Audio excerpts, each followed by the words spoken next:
Really good. Government job लग नहीं पाई मेरी। मैथ्स अच्छा है मेरा, जीके बहुत अच्छा है स्टिल, क्योंकि उनको जानना था कि मेरी दादी के बहन के बुआ के मामा के बेटे के बेटे के बेटे को क्या कहते हैं। ब्लड रिलेशन जानना है उनको, कैसा है मेरा खून जानना है, गंदा है मेरा खून।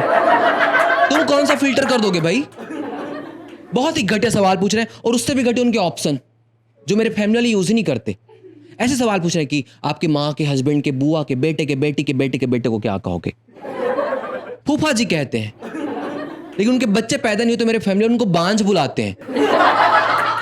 दोनों ऑप्शन में बांझ। तब तो जवाब लिखूंगा मैं, नहीं दे रहे।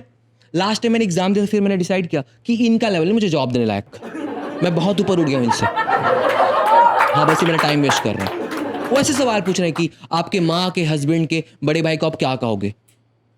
ताऊ जी कहते हैं, लेकिन हमारा पूरा जायदाद हड़प लिए हैं, तो हम उनको जालसाज बुलाते हैं। दोनों ऑप्शन में जालसाज। तब तो जवाब लिखूंगा मैं, नहीं दे रहे। और मेरे पापा ना हमेशा डिंग हाँकते रहते हैं, हमेशा मोरल वैल्यूज देते रहेंगे कि बेटा किसी दूसरे का छिनकी नहीं खाना चाहिए, पेट नहीं भरता, किसी दूसरे का हड़पना नहीं चाहिए, भूखे रह जाते हैं। और मैंने देखा है सच में मेरे ताऊ जी हमारा प्रॉपर्टी छीनने के बाद भी गरीब रह गए हैं। तो मैंने अपने पापा से पूछ लिया कि बहनचो आपका कितना था, क्यों छीनने के बाद भी गरीब रह गया है? मतलब प्रॉपर्टी छीना है कि टॉयलेट? मतलब आपके पास भी बिरयानी नहीं था, ग्रेवी था कोई खाली और मुंह में स्वाद लग गया है, बदनाम अलग हो रहा है, जालसाज। मैं लाइफ में इतना भी होना चाहता हूं कि मेरा कोई छीने तो कम से कम भूखे ना मरे। बगल में बैठा भिखारी मुझे गाली देके जा रहा है कि पिज्जा देके, लेकिन कोने कोने वाले वो पिज्जा काट नहीं पा रहा, चूस रहा है पिज्जा सॉस लगा लगा के। आप सबकी मम्मी लोग अच्छी लेडी होंगी, आई होप मेरी भी मम्मी अच्छी लेडी है। ऐसा नहीं कि आप लोग की मम्मी का तारीफ करके मैं अपनी मम्मी की धज्जियां उड़ा दूंगा। मम्मी का इंसल्ट करने नहीं आया मैं यहाँ पे, चाची का करने आया हूं। हाँ, आप देखना, आप सबके खानदान में ना एक लेडी अचानक से आती है जो आते ही कहती कि आज से तुम्हारा पैट्रियार्की तुम्हारा पिछवाड़े में। वो औरत होती चाची। मेरी चाची का एक पैर हमेशा पता नहीं कैसे पुलिस स्टेशन में रहता है, दूसरा मेरे चाचा की छाती पे। उनको रोज दिख रहा है काली माँ। वो हर बात पे पुलिस स्टेशन पहुंच जाती है। रक्षाबंधन के दिन पुलिस स्टेशन जा रही है। मेरी फटी पड़ी इनका भाई पुलिस में है कि जेल में है, क्योंकि दोनों ही खतरनाक।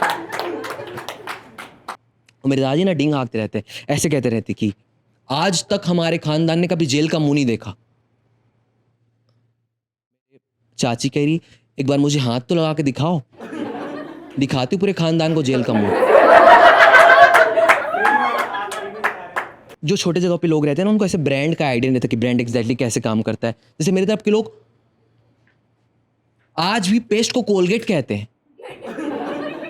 वो शॉप वाले के पास ऐसे पहुंच जाते कि क्लोजअप वाला कोलगेट देना, तो दो ला के दे रहा है, क्लोजअप भी कोलगेट भी। कह रहा है दोनों रख दो, पतंजलि दे दो। हाँ, मेरे पापा आज भी ना शॉप पे ऐसे ब्रश बेच रहे हैं कि ओरल वाला दे दूं। मैं उनको जाके समझा रहा हूं पापा बदतमीजी है।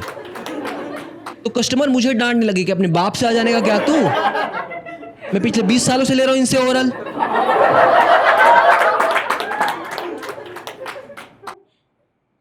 मेरी मम्मी बहुत ज्यादा ड्रामेटिक है, हर बात पे कहते रहती कि बेटा तुझे क्या पता तेरे बाप ने कैसे कैसे दिन देखे। हर बात पे कहते रहती बेटा तुझे क्या पता तेरे बाप ने कैसे कैसे दिन देखे। मैं कहा अपनी मम्मी को कि मुझे मोहल्ले वालों ने बताया है कि मेरे बाप ने कैसे कैसे दिन देखे हैं। 8th में गुटखा खाना सीख गए, 10th में गांजा फूकना सीख गए, 12th में दारू पीना सीख गए। ये मेरे बाप के दिन थे। अब अगर रात के बारे में बता दूं तो मेरे पापा का स्ट्रगल नॉर्मल है, जैसे कि आपके पापा लोग अपने स्ट्रगल स्टोरी में कम से कम 10 रुपए लेके घर से निकलते रहोगे। मेरे बाप के पास वो भी नहीं था, गांजा फूके खत्म कर दिए। और उनके घर में पिछले 20-25 सालों से आयुर्वेदिक वाली मेडिकल शॉप है। इसलिए नहीं कि हम आयुर्वेद को प्रमोट कर रहे हैं, सिर्फ इसलिए कि मेरे बाप से फार्मेसी की पढ़ाई नहीं हो पाई। मम्मी इसमें भी चौड़ दे रही थी कि तेरे पापा जब ना फार्मेसी का लाइसेंस बनवा के आते थे तो उनके हाथ में मोबाइल और टॉर्च होता नहीं था रात को आने में, लेट आने में।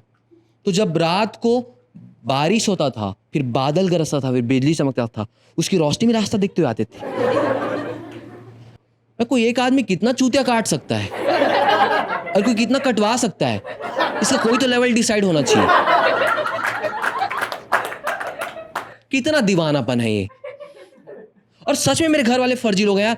आयुर्वेदिक वाले मेडिकल के लाइसेंस में एलोपैथिक दवाइयाँ बेच रहे हैं। मतलब हमारे पास लाइसेंस है डाबर लाल तेल बेचने का और बेच जापानी तेल रहे हैं। और मेरे लोग ना, दोस्त लोग ना जेलस के मारे ऐसे कह देते मुझे, तेरे बाप ने तो फार्मेसी किया भी नहीं है, उनको मेडिकल का लाइसेंस कैसे मिल गया, कैसे मिल गया। मैं कहा ड्रग इंस्पेक्टर की गांड चाट के, और कोई ऑप्शन है भी नहीं हमको। और मेरी तरफ लोग ना बहुत ज़्यादा हरामजादे। मुझे, मैं क्योंकि काफ़ी छोटे इससे रह रहा था शॉप पे, तो मुझे बच्चा है कुछ नहीं समझेगा ये सोच के सर दर्द की दवाई बोल के वायग्रा का टेबलेट लेके चले जाते थे। मैं भी उनसे पूछे रहा बहन चो आप सर दर्द से छोटी प्रॉब्लम के लिए भी सेक्स कर रहे हो। फिर मुझे लगा कि मजे लेने चाहिए। मेरे पूरे एरिया में हम लोग का एक ही मेडिकल शॉप था। अब जब भी कोई बंदा सर दर्द का प्रॉब्लम लेके आ रहा था, मैंने उसको वायग्रा देना स्टार्ट किया। मेरा पूरा गांव सर दर्द की दवाई के नाम पे वायग्रा खा रहा है।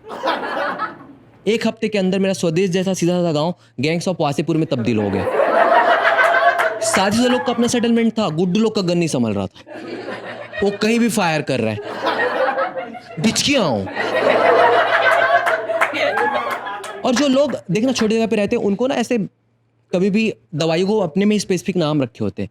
जैसे मेरे तरफ के लोग कॉन्डोम को हेलमेट कहते हैं। मुझे नहीं पता था ये बात, क्योंकि मेरे पापा सर पे पहनते थे हेलमेट।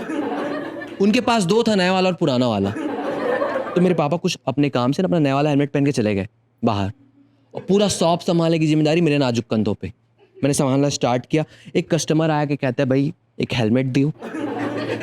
मैं कहा नया वाला पुराना वाला? तो कहता है पुराना लूंगा भी नहीं मैं कहा नया वाला तो पापा पहन के चलेंगे, कोई अच्छे से ब्रांड का दे दे। मैं कहा स्टील बर्ड का है, सस्ता सुंदर टिकाऊ। पागल हो रहा है, गुस्से से दीवार पे सर मार रहा है। मैं कहा सर दर्द हो रहा है फिर वायग्रा खा लो।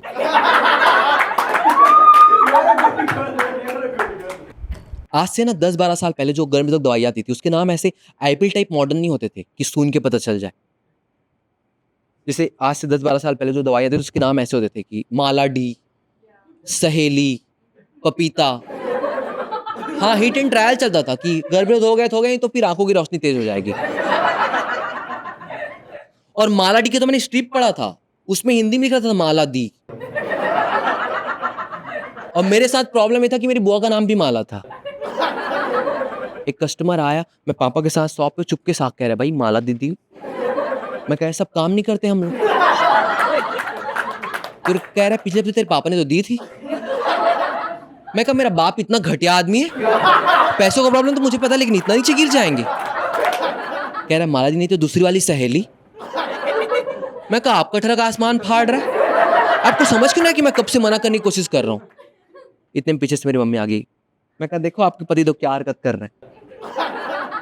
तो मम्मी कहती बेटा तुझे क्या पता तेरे बाप ने कैसे कैसे दिन देखे हैं। Thank you so much, that was my time. Everybody on the fake shit. I look around and feel like everybody is the fakest. I make it.